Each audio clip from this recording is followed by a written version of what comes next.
बाकी तो अभी लोग अच्छी स्थिति में जो नौकरी कर रहे हैं। और आप देखो कि कैसी विडंबना है कि बुजुर्ग लोग लड़ रहे हैं और जवान लोग घर में बैठे हैं।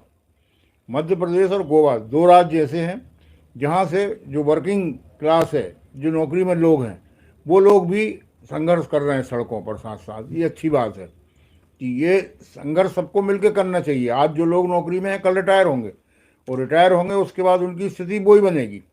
उस समय हो सकता है हम लोगों में से कई लोग लड़ने वाले ही नहीं बचे, क्योंकि पिछले 10 सालों में 3 लाख लोग स्वर्ग सुधार गए ईपीएफ वाले। ये खुद आरटीआई में ईपीएफओ ने स्वीकार किया है कि मरने वालों की तादाद इतनी है कि एक बार हम लोगों ने जब 58 लोगों को केस लड़ा, जब उसको जीते तो 54 बचे, 4 उसमें से चले गए।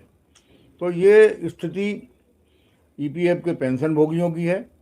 और हम मानते हैं कि संघर्ष लंबा जरूर चल रहा है, परंतु एक ना एक दिन हम लोगों को विजय मिलेगी। क्योंकि सरकारी कर्मचारी जो है, भारत सरकार के पेंशन भोगियों की संख्या मात्र 50 लाख। उसके बाद उनको हर 6 महीने में डीए मिलता है, समय समय पर उनको रिवीजन होता है। परंतु हमारी संख्या 79 लाख है। 7 करोड़ लोग अंशदान दे रहे हैं। और टोटल अभी जो लेटेस्ट 30 तारीख को जो सीबीटी हुई, उसमें इन्होंने स्वीकार किया कि 30 करोड़ लोग ईपीएफ के अंतर्गत आते हैं। और फंड की जो स्थिति है,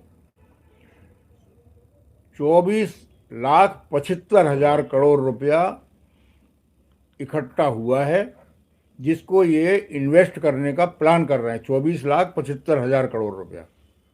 और जब भी ईपीएफ के अधिकारी हैं, भारत सरकार को हमेशा गुमराह करते हैं। अभी इन्होंने एक डाटा बनाया 30 तारीख की मीटिंग में, एक एजेंडे में नहीं था, वो एक पेपर इन्होंने प्रस्तुत किया। पेपर में ये इन्होंने एक तो औसत उम्र ईपीएफ के मेंबर की निकाली कि 84 साल है। उसकी उम्र 84 साल तक वो जिंदा जिएगा। तो हम आज पेंशन किसी को देंगे तो 84 का जब वो होगा तो कितना बर्डन पड़ेगा। और 1,86,000 करोड़ रुपए का उन्होंने वो निकाल दिया कि इस पे बर्डन जो है वो इतना आएगा। और ये पूरा फर्जी आंकड़ा है। 2011 के बाद तो जनगणना ही नहीं हुई। तो जनगणना नहीं हुई तो आपने औसत उम्र कहाँ से ले आए? एवरेज एज जो है वो आप कहाँ से ले आए? तो इस तरह से मनगढ़ंत डाटा ईपीएफ के अधिकारी हमेशा भारत सरकार को देते रहे हैं और गुमराह करते रहे हैं। तो हम सब लोग इसकी निंदा करते हैं।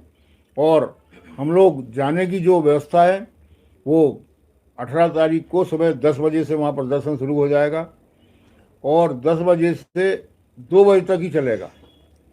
2 बजे हम लोगों को जंतर मंतर खाली करना पड़ेगा। तो इसलिए सब लोग समय पर पहुँचें और समय पर वहाँ पर उपस्थित रहें। 4 घंटे की बात है खाली।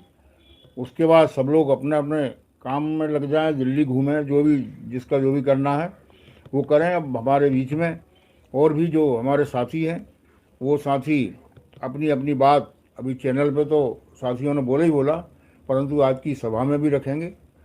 तो मैं सबसे पहले समिति के नेशनल सेक्रेटरी जेपी गौड़ से अनुरोध करूंगा कि वो अपनी बात रखने की कृपा करें। और एक चीज़ और है साथियों कि जो वहाँ का खर्चा है उसके लिए 12,500 रुपये हमारे संगठन को उनको देना है, नेशनल संगठन को।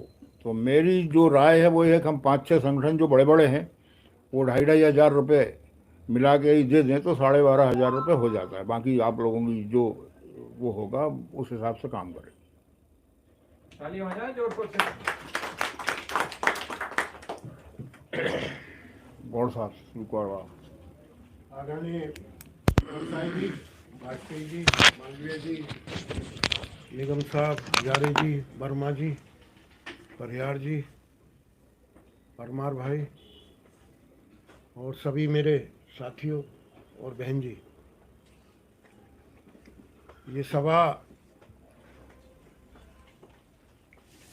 18 दिसंबर के आंदोलन के लिए रखी गई है और इसे किस तरह से सफल बनाना है कि वो ज़्यादा से ज़्यादा लोग अपना इसमें भागीदारी दिखाएं और ख़ासकर वो लोग दिखाएं जो लोग आज कहीं ना कहीं किसी न किसी विभाग में कार्यरत हैं, उन लोगों से हम बार बार निवेदन कर रहे हैं कि भाई एक लड़ाई हम लोगों ने आपकी वाली जीत ली है, अब आप लोग हमारी थोड़ी सी इतनी मदद करें कि कभी ज़रूरत है तो ये सिर गिनाने के लिए कम से कम कहीं खड़े होना है।